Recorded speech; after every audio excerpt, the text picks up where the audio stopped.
as the government is working out the incentives, the government tries as much as possible not to also punish organizations for growing.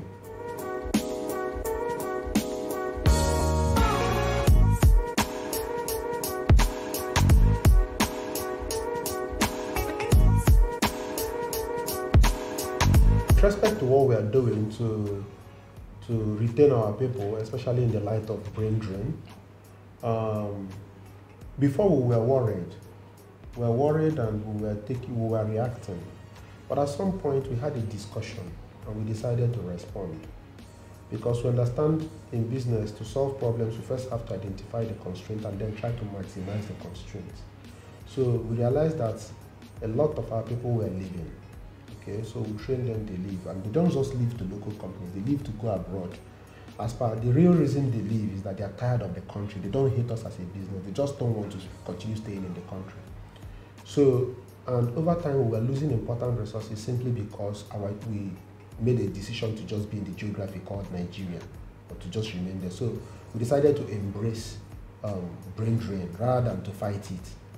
And in embracing it, we decided to expand as a business. We went to the UK, we set up so that we can actually ultimately end up not losing those important resources. The ones that are tired of the country, that are immigrating at all costs, well, maybe we should just retain them and they can continue working from wherever they are in our foreign office.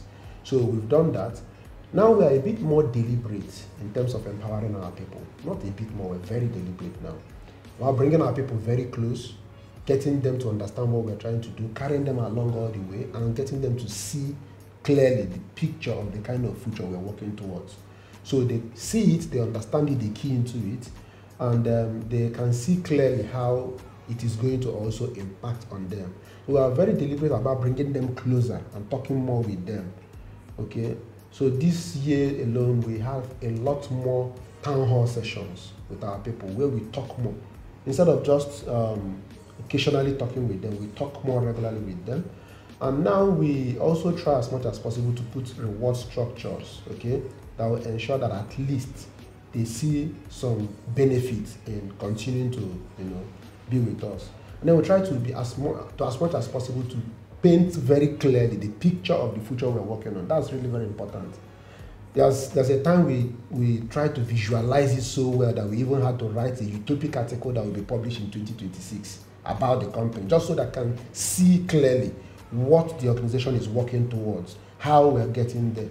So I think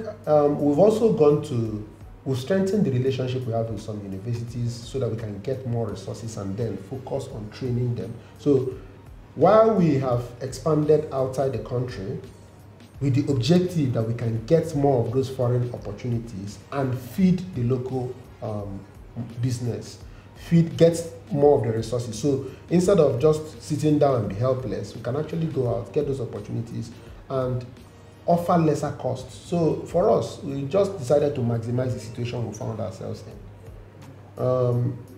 Well, if we were government, maybe we'll be taking some policy decisions that will ensure that the IT industry is not really crowded out, because it's actually the ticket. You see, before I used to think it's difficult to have a made in Nigeria car, but some organizations have proven that you can have one.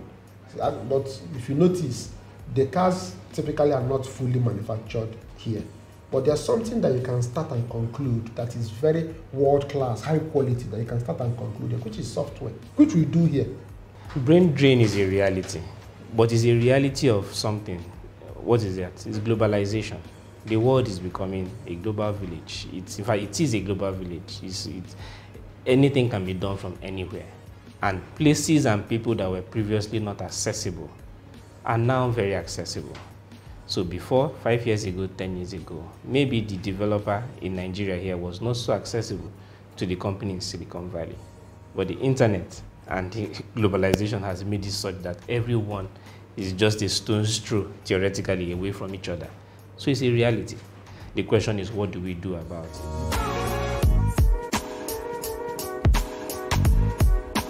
If I look at governments and regulators, they play a very critical role. They play a role in creating an enabling environment that allows innovation to thrive, but in a structured manner that ensures that the system meets and continues to meet its own objectives and goals. So the system, Nigeria, the society Nigeria, must continue to meet its goals, and the regulator and the government plays a role in ensuring that there's an enabling environment with the right framework that guides that. In the world of today, government regulation is not just policing, but it is going beyond policing. And that's why I use the word innovation, fostering innovation. So if the government were to foster innovation, there will be some things to look at, which they are already doing, and they need to intensify efforts in.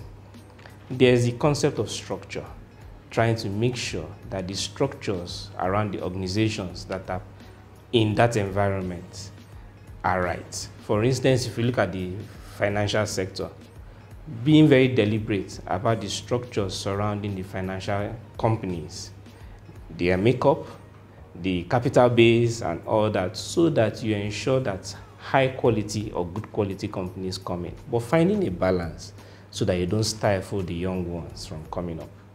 So, but the government has to take structure very seriously and look at it both from a point of view of ensuring that there's high quality, but also ensuring that you are able to have young, hungry companies come in, because they are the ones that bring in innovation. And remember, the goal is to continue to enable innovation. Secondly, the question is capacity development. If you look around us, you look at the US, they have Silicon Valley. You look at UAE, there's the Dubai Silicon Oasis. They have tons of ICT parks in India. What is common to these countries? They are hubs of ICT development. India, in fact, is a home for outsourcing. The whole world outsources today.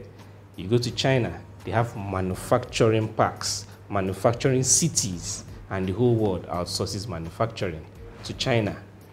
So what's our goal?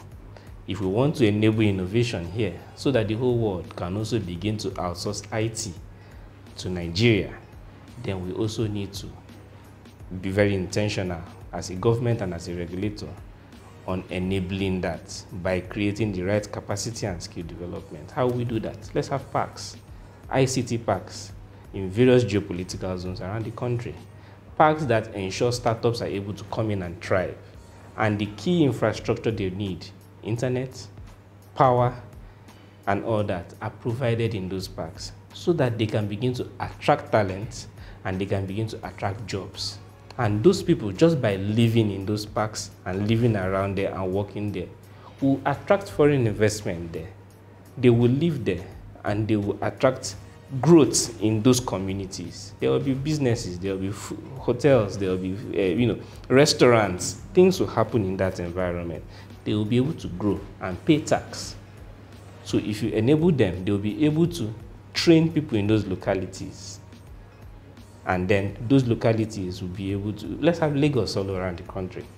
And by having it is by having ICT parks, because it is one of the lowest investments. If you want to create a manufacturing city, the investment you have to make there is many orders of magnitude higher than that of ICT.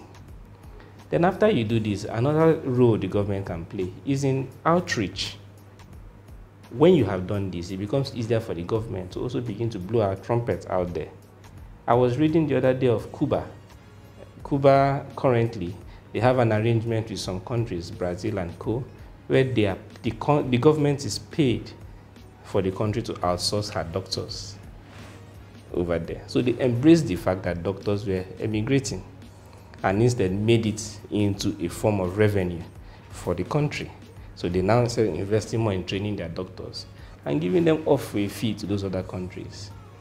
It means that they are also publicizing the facts of what they are doing. We must not give out our people here, but there's a role the government has to play in the outreach, letting the world know we have these parks, we have this young talent, come and give them jobs to do. And then the final thing will also be in the enabling laws and incentives for these companies, for this technology ecosystem to thrive. What are the incentives we give them? When companies start up, and it has to go beyond the generic incentives of, oh, okay, maybe don't pay tax for the first 1 year. That is, if we want to stimulate the ICT economy, we have to study them and see what are the incentives that they will need to thrive. Amazon, for instance, if you want to start up a company, you can host on Amazon and they give you the first year free credits. And then what happens? As you grow as a business, you're dependent on the Amazon infrastructure, and then you begin to pay them mega bucks. It's no secret now that the most valuable company in the world. So we have, and those are incentives they have given to companies in the IT sector, and they have held them. As they grow, they can no longer leave Amazon. What are the incentives Nigeria and the government can give these startups so that the startups are incentivized to come and start there, not go and incorporate outside, come and incorporate in there. And then as they grow, they will not have no reason to leave. So I think the government is already playing certain roles and already doing certain things across these facets. As we become more deliberate about them, then it becomes easier for the government to actually enable innovation.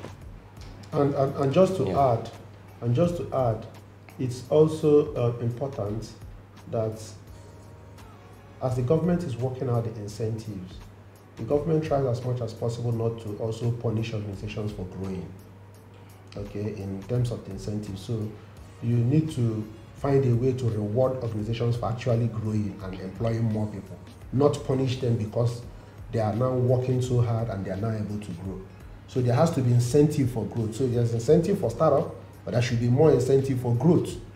So you don't say when you've gotten to this point, then maybe you pay more tax. It should actually be when you've gotten there and you are now employing more people. You should even be given incentive to get more, to grow more, to even export what you are doing. We should earn, if as much as possible, tech companies should earn incentive for export so that we can earn forex, not punished for even growing within the country, but incentivized to export and earn forex so that the exchange rate can also somehow stabilize. So there needs to be a lot of encouragement at this point. It's so critical. Something that Nigeria can get right and easily be at par with other parts of the world will be encouraging the tech sector and not taking any advice whatsoever that would stifle the growth or crowd out the growth of the ICT sector. And it comes with communication. So for you to achieve all these, you have to communicate and communicate frequently. So like he said, our communication, being more deliberate internally as a company with our people. So there needs to be more deliberate and frequent dialogue between the ecosystem and the government. Today we have the bankers committee, we have bankers forums. There are so many fora for the banks to interact with their regulator, the CBN. And we need to have something like that in the tech ecosystem. We need to have more frequent conversations because only then can both parties share the pains and the issues that they are seeing, and then they work together. It has to be, it's a partnership. Assuming innovation and growth is the goal, which we know it is. If innovation and growth is the goal, I can't innovate for you, you can't innovate for me if we are not understanding each other's pain points. So underpinning all we have said is more frequent collaboration, more frequent dialogue in the spirit of partnership. If there are more deliberate attempts to encourage that, then I think it will go a long way to smoothing out the relationship between the regulators and the tech companies, and there will be progress.